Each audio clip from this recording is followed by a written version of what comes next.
আপনি আপনি বাধ্যই আইছি না। কোন জায়গা থেকে আসছেন? আমি এখন গাজীপুর আমবাগ থেকে আইছি। গাজীপুর থেকে আপনি আসবেন কেন আমার কাছে? আইছি আমি অপারক হয়ে ভাই। অপারক হয়ে? আমি কি সরকার দেশে? না কিছুই না। হ্যাঁ? আপনি একজন মানবিক মানব। কে বলছে আমি মানবিক মানুষ? এই যে আমি আপনার সাথে যে হয়ে কথা বলতেছি, সাধারণ মানুষও তো আরো ভালো করে কথা বলে। হ্যাঁ বলছি অনেক মানুষ আমার বাবার জমি নাই, কইছে আমার একটু এই দোকানটা হইলে চলি, কেউ আমার সাহায্য করে না। আমাদের কল হইছে 30 বছর পরে। আপনি গাজীপুর থেকে আসছেন কেমনে? টাকা কই পাইছেন? আমি ট্রেনে কইছি যে আমি আমার বাসেও কইছি ভাই পায়ে সমস্যা, এরা 80 টাকার ভাড়া 50 টাকা নিছে। ভিডিও করতেছি সমস্যা আছে? না কোনো সমস্যা নাই। আচ্ছা না, এবার পরে আবার যায় বলবেন যে ভাই ভিডিও ডিলিট করেন নাকি? আমার সমস্যা। আপনি আমার অফিস চিনছেন কেমনে? চিনছে আপনার ফেসবুকে আপনার ইয়া ছিল আল মুসাইদা ফাউন্ডেশন লিখলে অটোমেটিক আসে। আপনার ভিডিও তো অনেক দেখি, জুয়েল বাইরে দেখি, সব সময় দেখি। দেখেন আপনি সুস্থ মানুষ। না সুস্থ না, আমার দেখলে সুস্থ কয়। হ্যাঁ ভাই আসলে আমার ভিতরে আপনি এই মেডিকেলের অবস্থা দেখলে মাত্র একটা ভাই ভাই দেখছে পুজ এখান থেকে গলে বের হয়ে যাচ্ছে। হ্যাঁ ভাই এটা তো একটা আছে, মানুষ এতটুক পর্যন্ত পুরোটাই পুড়ে গেছে। ভাই আছে কিন্তু আমি তারে দেব না আপনারে দেব? আমি তাই এই যে আছি না একদিন পঙ্গু হইব ডাক্তার। আমি আপনাকে আমার কথা শুনেন। না হ্যাঁ তো দিবে নেই। এখান থেকে এই পর্যন্তই পুরাটাই যন্ত্রপাতি যা আছে সব পুরা। এর ভিতরে আমার তো সমস্যা আছে, আমার 7 এপ্রিল তারপর আমি হাড়ের সমস্যা, আমি এখন এই যে আপনি যে আসবেন আমাকে বলে আসবেন না? আমি আপনার নাম্বার তো পাই না, আমি ইমেল বুঝি না।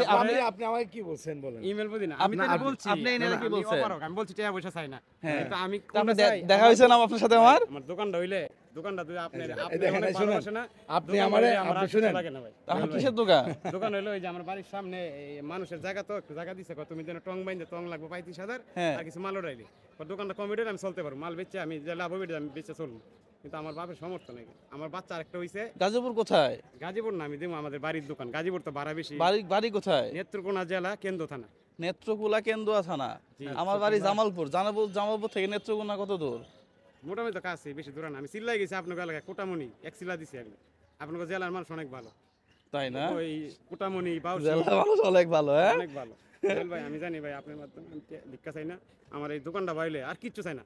দোকানে কয় টাকা লাগবো? দোকানটা করতে আপনি সব মিলে আমার বাপ হিসাব করছে যে দোকানটা হইলো টংডা বানতে 35,000 আর হইলো এই দোকানের মালের 70-80,000 টাকা একবার কম। 70,000 টাকা মানুষ দেয় না ভাই? এরকম লোক আছে ভাই, এমন লোক আছে। আমি পরিবর্তন হইতে চাই, আমরা দিব, আমি বিশ্বাস করি এরকম মানুষ আছে বাংলাদেশে। আপনি কি করেন এখন? কি করেন? আমি এক নাম্বার করতাম, মাহফিলের প্রচার মাইকিং করতাম। হ্যাঁ করার পরে আমি আবার পোস্টার লাগাইতাম। হ্যাঁ কিন্তু আমি মাদ্রাসা খেদমত করছি, এক মাদ্রাসা 2 মাস করার পরে বিয়ে করছেন? বিয়ে করছি। বাচ্চা একটা মারা গেছে ডিসেম্বর 28 তারিখ, 18 মাস বয়সে মরে গেছে, হুজাইফা ছিল নাম। হ্যাঁ আর একটা হইছে 9 জানুয়ারি।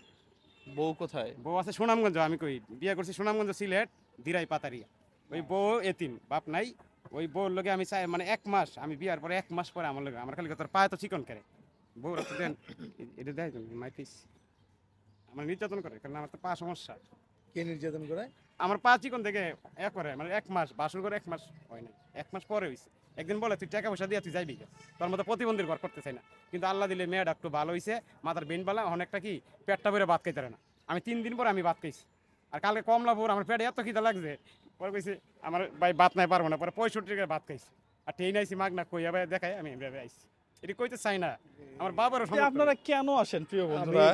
আপনারা একটা যোগাযোগ করে, আপনি যে 70,000 টাকা লাগবে আপনার আমার কাছে, আমার তো 70 টাকা নাই আমার কাছে, আমি 70,000 টাকা কেমনে দিব আপনাদের? দরকার নাই, আমার দোকান হইলে আমি কিচ্ছু চাই না। আমি স্বাবলম্বী হয়ে বাঁচতে চাই। স্বাবলম্বী হয়ে তাহলে চট্টগ্রামে থাকেন? হ্যাঁ চট্টগ্রামে থাকেন। আমার যে ব্যবস্থা চট্টগ্রাম করে দেন। হ্যাঁ চট্টগ্রামে থাকেন, ভ্যান একটা নিয়ে দেই, এইদিকে দেন আমি থাকবো। আম তুলে দিব, লিচু তুলে দিবে।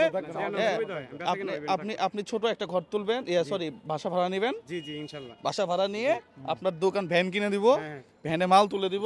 আপনি যে মাল চান সেই মাল তুলে দিব, প্রয়োজনে গেঞ্জি কাপড়, এরপরে পঞ্চ স্যান্ডেল। হ্যাঁ এটা হইলে আমি বলবো না এরবো এমনকি। তাহলে ভাই কবে আসবেন বলেন? শুনেন তাহলে রেডি করবেন, আমি রেডি করে। আচ্ছা ঠিক আছে তাহলে আমি যাব না, দরকার না আপনি এটা কইছেন না। হ্যাঁ আরেকটা কথা আমার শাশুড়ি বুঝাইয়া মাশাআল্লাহ মাশাআল্লাহ আমি বাড়িতে যাব, বাড়িতে তো আমার ব্যবস্থা নাই, কইলে আমি হ্যাঁ করে বুঝাইবা জানি। তাহলে 1-2 হাজার টাকা দিয়ে বাড়ি চলে যাবেন। হ্যাঁ বাড়ি চলে যাবেন। আর টাকাটা নেওয়াটা ভাই ঠিক হইবে না, কারণ আপনি মিয়া আপনার জন্য দোকান ঈদের পরে রেডি করে ফেলবো। আমি আসবো, আমার কথা এরকম ব্যবস্থা লাগে আমি করতে ভাই। আরো 500 টাকা দিলাম, এটা একটু বাচ্চার জন্য একটা কাপড় নিয়েন। হ্যাঁ শুনেন আপনি চলে যাবেন। হ্যাঁ ঈদের পরে ফোন নাম্বার আছে না? আমার আর কোনো টেনশন নাই ভাই, হ্যাঁ, না, আমার কোনো টেনশন নাই ওই ভ্যান গাড়ির দোকান দিয়ে দেবো কিন্তু, ইনশাল্লাহ। বুঝেন? আপনি যদি চিন্তা করেন যে আমার জন্য ওই দোকান- মুদির দোকান এরকম না। এরকম না, আমার একটা পজিশন মতো জায়গা দিবেন যে আমি বেচতে পারি, কেউ না উড়ায় যে আমার- জায়গা না, আপনি ব্যান গাড়ি করে ঘুরে ঘুরে সেল করবেন। ও জুয়েল ভাই একটা কথা, আমি এক জায়গায় বইয়ে বেচতে হইব ভাই, আপনি দাঁড়াই বসতে পারবেন, সমস্যা নেই। পারলাম পারি না তো। ভ্যান গাড়ি ঠেলতে পারবেন তো? হ্যাঁ ঠেলতে পারবেন তো? মানে এক জায়গায় বইয়ে বেচতে পারবো, এক জায়গায় বসে বিক্রি করবেন, যাওয়ার সময় একটু ঠেলে বাড়িতে নিয়ে গেলেন, আবার নিয়ে আসলেন কাছাকাছি পারবো, কাছাকাছি। হ্যাঁ হ্যাঁ হ্যাঁ, তাহলে তো হয়ে গেল। হ্যাঁ, আর ব্যবস্থা একটা হবে ইনশাল্লাহ। হ্যাঁ, ঈদের পরে। পড়ে আছি এরম ভাই পড়ছি, আর স্যার নাসেরা দেখছে। তাহলে ঈদের পরে দেখা হইতেছে। হ্যাঁ, ঈদের পরে ভাইয়া একটা তাহলে আপনি ঈদের পরেও যোগাযোগ রাখেন আমার স্বাবলম্বী সাথে। করে ঈদের দেবেন। পরে আমার যদি বলেন তাহলে আমি গিয়ে তো পরিবার কাছে বুঝাই বাজাই আপনি আপনি কথা বলেন, যদি ওকে হয় ঈদের পরেও যোগাযোগ করে আপনার দোকান এটা দিয়ে দিব আপনি আগে ইনশাল্লাহ। বউটু নিয়ে আসবেন, একটা ভালো বাসা, লাগতেছে একটা শুনতে। একটা ছোট বাসা নিয়ে দিব, আরামে খাবেন আর ঘুরে বেড়াবেন, মাঝে মাঝে আমার সাথে একটু ঘুরবেন নাকি? জুয়েল ভাই দেখতে পারছি, এটা আমার কাছে মানে ঈদ আজকে আমার জন্য হয়ে গেছে। না না ভাই, কারণ আমি জুয়েল ভাইয়ের ভিতরে যে মানবতা আছে, প্রত্যেকটা নেতার কাছে এই মানবতা থাকতো, আজকে আমার মতো নুরুল আমিন রাস্তা রাস্তায় ঘুরে না। সত্য কথা, আমাদের বাড়িতে 30 বছর পরে কল, হন কলের 3 মাসে টাকা বাকি, 20,000 টাকা কল দিচ্ছে, 3 মাসে টাকা বাকি। আরে আপনার জন্য যে কোনো একটা ব্যবস্থা করবো ইনশাল্লাহ নাকি? আমি আমার কথা হলো আমার দেশে থাকতে হইলো না, আমার দেশে কি জানেন, এই যে বাইরে আর দেশে থাকা দরকার নাই, করে আমার সুলু ভাই আমার দেখতে পারে, দরকার নাই। খাইলে কইলে কাজ আর করে। দেশে না থাকাই ভালো। হ্যাঁ হ্যাঁ, আমি বিশ্বাস করি আল্লাহর ওকে রহমতে ওকে, ঠিক বাইরে আছে কথা ঠিক আছে, থাকবে ওকে ঠিক আছে, আল্লাহ হাফেজ।